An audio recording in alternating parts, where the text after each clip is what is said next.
नमस्कार जय जगन्नाथ।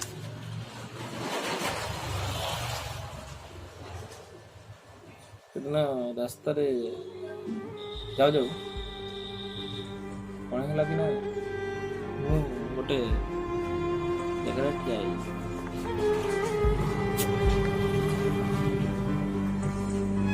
ଗୋଟେ ଲୋକ ତା ପକେଟରୁ ନା କଣ ଗୋଟେ ପଇସା ସେ ପଳେଇଗଲା। ମୁଁ କହିଲି ଭାବିଲି ମୁଁ ତାକୁ ପଇସାଟା ଫେରେଇଦେବି। ମୁଁ ଯାଏ ପଇସାଟାକୁ ଉଠେଇଲି, କିନ୍ତୁ ମୁଁ ଫେରେଇ ନଥାନ୍ତି, ପଇସାଟାକୁ ମୁଁ ନେଇଯାଇଥାନ୍ତି। 5 ଟଙ୍କା କି 10 ଟଙ୍କା ଭଳି ନବ।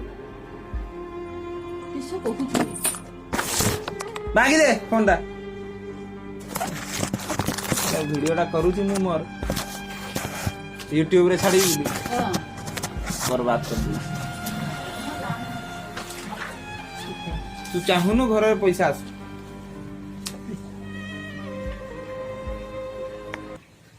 बोले गला खराब भावेनि जहाँ किसी घटीगला खराब आदि भावेनि भावला भी कीरा कर सब्सक्राइब तो करून है मत रखी तुमने जोड़ुछ किए बेल आइकन टाकू टंग टंग कर बजे दे पारुन तुमने ମୁଁ କ'ଣ କହୁଛି ଡେଲି ଯାଇ ମନ୍ଦିରରେ ଘଣ୍ଟି ବଜା ମନ୍ଦିରରେ ଯାଇ ଘଣ୍ଟି ବଜେଇଲେ ଭଲ ମୋ ଘରେ ବସିଛ ୟୁଟ୍ୟୁବରେ ଟିକେ ମୋ ଘଣ୍ଟିଟା ବଜେଇ ଦେଲେ ହବନି। ଓହୋ କି କଥା ଏଗୁଡ଼ାକ କିଏ ହଉଛ ନା ମନେ କାଳିଆ ଯିବ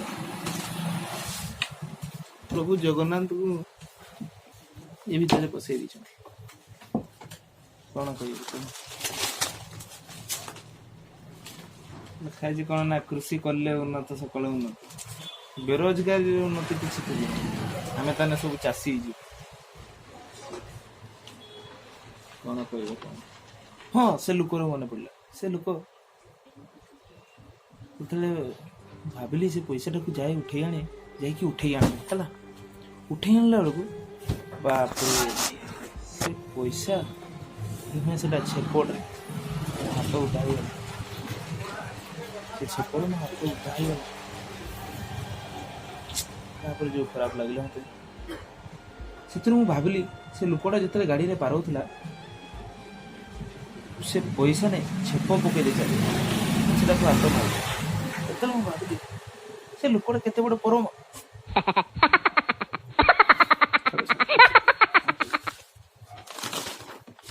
ଆଜି ଟିକେ ପେପର ପଡ଼ିବ ଟିକେ